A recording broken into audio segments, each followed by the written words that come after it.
Salam, selamat pagi Bapak Ibu, Saudara Sidang Jemaat yang diberkati dalam Yesus Kristus. Hari ini Jumat 2 September 2022. Saya Pendeta Auriana K. Kristina merasa senang dan bersuka cita karena diberikan kesempatan untuk ambil bagian dalam pelayanan firman Tuhan melewati renungan harian GKI Resort Puruk Jahu pada hari ini. Dalam nama Yesus, kita yang mendengarkan dan melakukan firman Tuhan ini diberkati olehnya. Dan firman Tuhan yang diperhadapkan untuk kita pada pagi hari ini sesuai dengan Almanak Nas Gereja Kalimantan Evangelis, itu terambil dari Kolose pasal yang keempat, ayat yang ke-7 sampai ayat yang ke-18. Sebelum kita sama-sama membaca dari firman Tuhan ini, mari kita menundukkan kepala kita mohon pimpinan Roh Kudus, kita bersatu hati di dalam doa. Kita berdoa. Pujian dan syukur kami naikkan kepadamu ya Tuhan, atas segala kasih dan kemurahan-Mu yang terus kami rasakan dan kami alami sepanjang malam yang kami lewati. Bersyukur karena Engkau boleh membangunkan kami di hari baru yang penuh dengan sukacita ini, sehingga kembali kami boleh menikmati dan merasakan kebaikan Tuhan dalam kehidupan kami atas satu hari yang Kau anugerahkan ini. Mengawali hari baru yang Kau anugerahkan ini ya Bapa, sebentar kami akan bersama-sama membaca dan mempelajari akan kebenaran firman-Mu. Kami mengundang Roh-Mu yang kudus hadir di tempat ini untuk menguasai setiap hati kami, agar kami boleh menerima setiap kebenaran firman-Mu dan melakukannya dalam kehidupan kami hari lepas hari. Dan sepanjang hari ini, biarlah hidup kami sesuai dan seturut dengan kehendak-Mu. Dalam nama Yesus, kami berdoa. Amin. Kolose pasal 4, ayat yang ke-7 sampai ayat yang ke-18 yang saya akan baca demikian, di bawah judul penutup dan salam. Ayat yang ke-7, semua hal ikhwalku akan diberitahukan kepada kamu oleh Tikhikus, saudara kita yang kekasih, hamba yang setia dan kawan pelayan dalam Tuhan. Ia kusuruh kepadamu dengan maksud supaya kamu tahu akan hal ikhwal kami dan supaya ia menghibur hatimu. Ia kusuruh bersama-sama dengan Onesimus, saudara kita yang setia dan yang kekasih, seorang dari antaramu. Mereka akan memberitahukan kepadamu segala sesuatu yang terjadi di sini. Salam kepada kamu dari Aristarkus, temanku sepenjara, dan dari Markus, kemenakan Barnabas. Tentang dia kamu telah menerima pesan. Terimalah dia apabila ia datang kepadamu.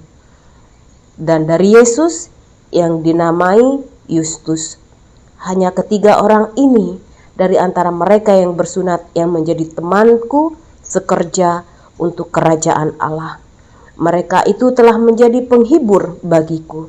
Salam dari Epafras kepada kamu, ia seorang dari antaramu, hamba Kristus Yesus yang selalu bergumul dalam doanya untuk kamu, supaya kamu berdiri teguh sebagai orang-orang yang dewasa dan yang berkeyakinan penuh dengan segala hal yang dikehendaki Allah.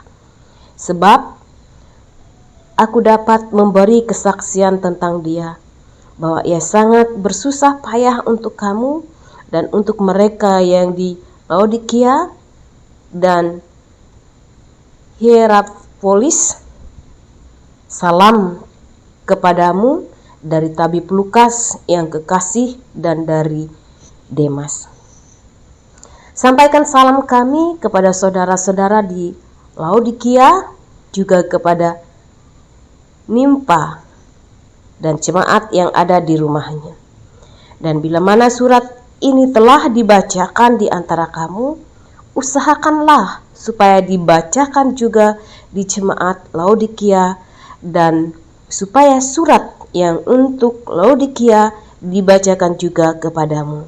Dan sampaikanlah kepada Arkhipus, perhatikanlah supaya pelayanan yang kau terima dalam Tuhan kau jalankan sepenuhnya. Salam daripadaku, Paulus. Salam ini kutulis dengan tanganku sendiri. Ingatlah akan belengguku. Kasih karunia menyertai kamu. Firman-Mu itu pelita bagi kakiku dan terang bagi jalan. Bapak, Ibu, Saudara, sidang jemaat yang dikasihi dalam Yesus Kristus, melewati kitab Kolose 4 ayat 7 sampai 18 ini, saya mengambil satu tema, yaitu persaudaraan yang saling melengkapi. Bapak, Ibu, Saudara, akhir surat Kolose yang telah kita sama-sama baca tadi, di situ berisi salam yang dititipkan teman-teman Paulus serta pesan-pesan terakhir Paulus kepada jemaat yang ada di Kolose. Di sana ada disebutkan yaitu Tikhikus dan Onesimus, yang disebut saudara yang kekasih, hamba yang setia dan kawan pelayanan dalam Tuhan. Dan Rasul Paulus menceritakan keadaannya untuk menghibur jemaat yang ada di Kolose.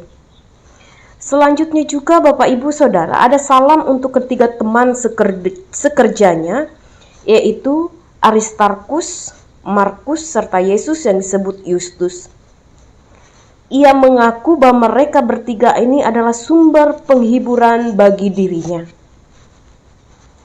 Dan ada juga salam yang disampaikan untuk ketiga temannya yang bukan Yahudi, yang tidak bersunat, yaitu Epaphras, hamba Tuhan yang selalu berdoa untuk jemaat Kolose dengan berkeyakinan penuh dan segala hal yang dikehendaki Allah. Di sana ada disebut juga Lukas sebagai seorang tabib dan Demas. Bapak, Ibu, Saudara, sidang jemaat yang diberkati dalam Yesus Kristus, dengan persaudaraan yang terjalin, yang mana saling melengkapi tersebut, Tuhan pakai untuk menjadi alatnya. Antara lain kalau kita melihat dalam firman Tuhan yang sudah kita baca tadi, kita bisa melihat saudara, rekan pelayanan yang Tuhan pakai untuk melengkapi pelayanan yang ada di Kolose dan di jemaat Laodikia, yaitu yang pertama, salah satunya melewati sarana atau alat untuk menyampaikan firman, menyampaikan surat yang dibuat oleh Rasul Paulus dan dalam penjara. Ada juga saudara, pun sahabat ataupun teman yang Tuhan pakai juga untuk melengkapi pelayanan yang dilakukan oleh Paulus, walaupun di tengah-tengah ataupun dalam penjara pada saat itu, sebagai penghibur dikatakan. Dan yang selanjutnya disebut juga nama Lukas sebagai tabib. Dengan persaudaraan yang telah terjalin dan melengkapi ini, jelas Tuhan pakai untuk menjadi alatnya. Dan di sana juga kita bisa melihat Paulus meminta agar surat bagi jemaat Kolose yang disampaikan oleh saudaranya ketika surat itu ia tuliskan dalam penjara, supaya surat itu dibacakan kepada jemaat Kolose dan surat kepada jemaat yang di Laodikia dibacakan bagi jemaat yang ada di Kolose dan sebaliknya. Artinya Bapak Ibu Saudara, Paulus ingin agar dalam melaksanakan tugas mereka lakukan dengan penuh perhatian.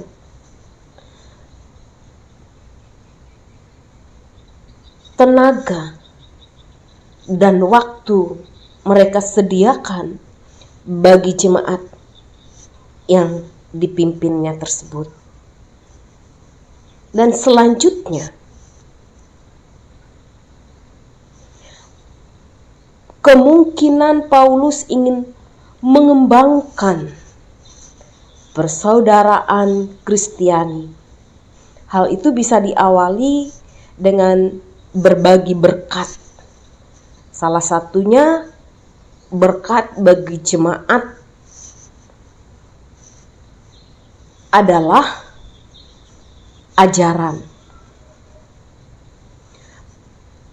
Yang mana mau mengatakan di sana pengajaran yang sehat yang mereka terima itu memungkinkan pertumbuhan rohani sebuah jemaat itu dapat berlangsung dengan baik.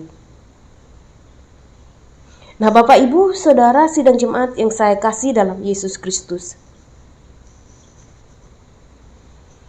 apa yang bisa kita pelajari dari firman Tuhan yang telah kita sama-sama baca dari kitab Kolose pasal 4 ayat 7 sampai 18 ini? Yang pertama, bahwa pertumbuhan rohani itu sangat penting di mata Tuhan.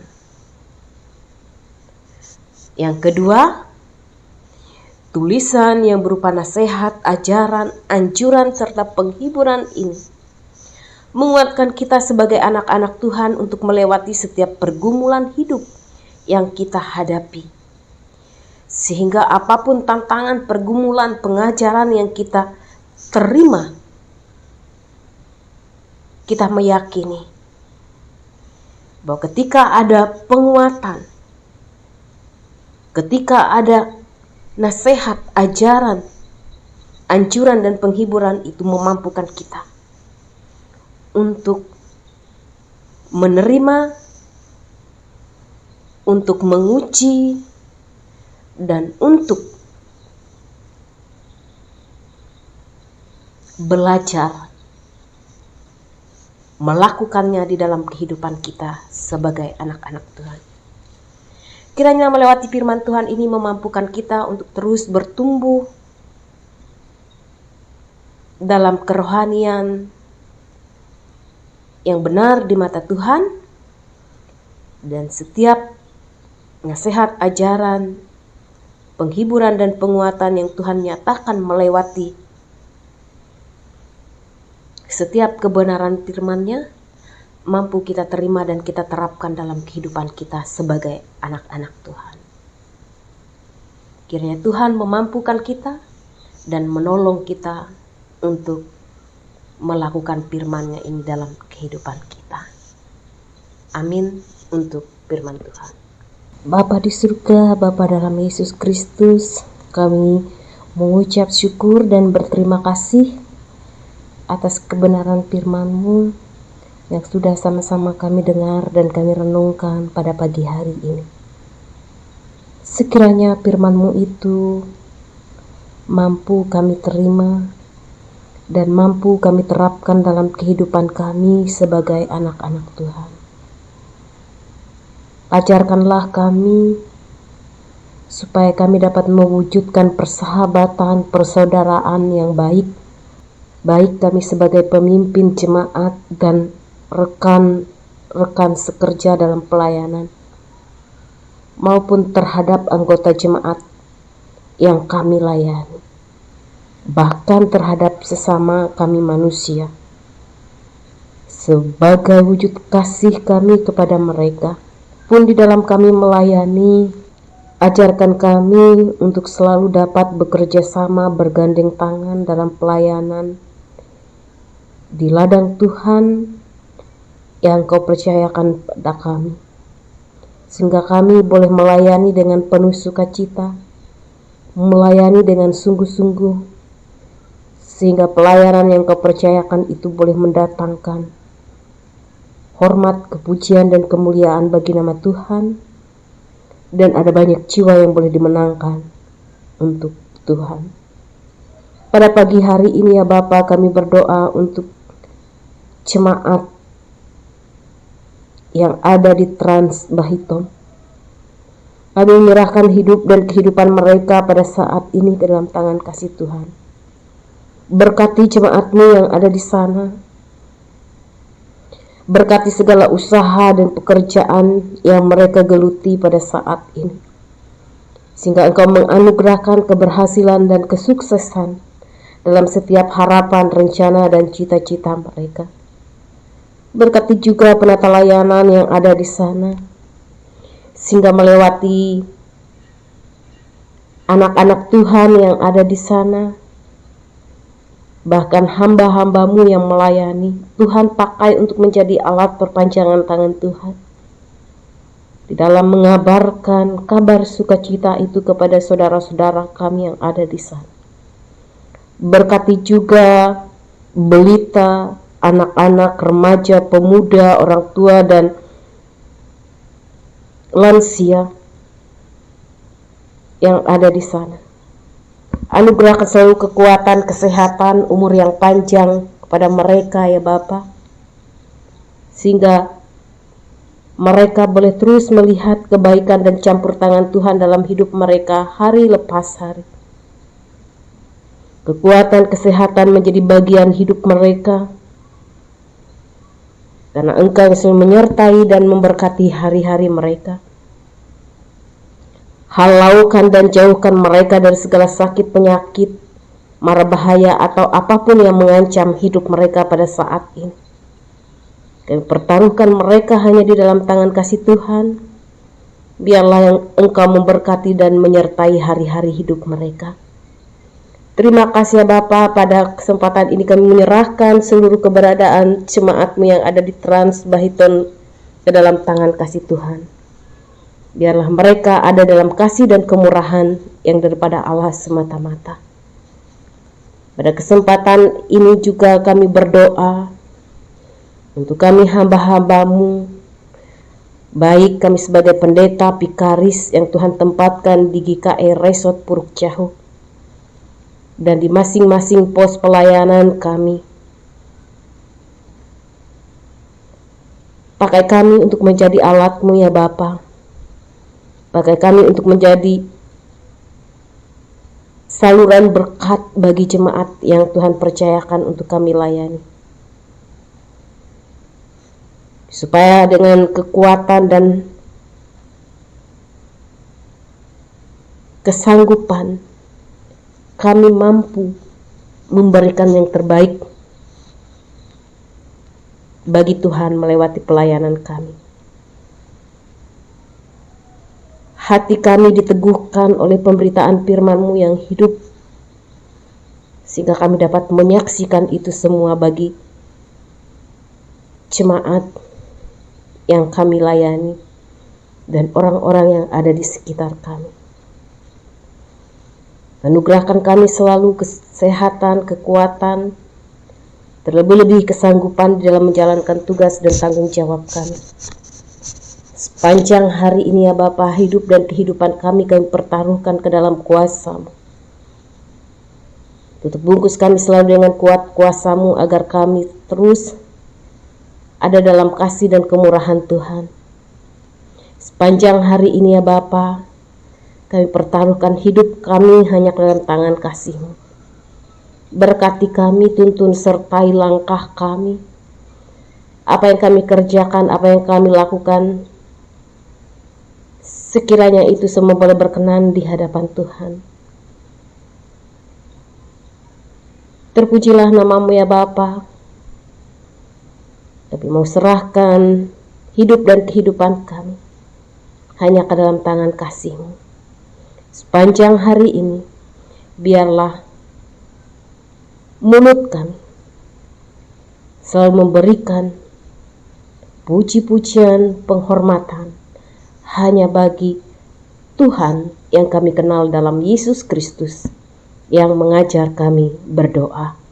Bapa kami yang ada di surga, dikuduskanlah namamu, datanglah kerajaanmu, jadilah kehendak-Mu di bumi seperti di surga. Berikanlah kami pada hari ini makanan kami yang secukupnya, dan ampunlah kami akan segala kesalahan kami, seperti kami juga mengampuni orang yang bersalah kepada kami.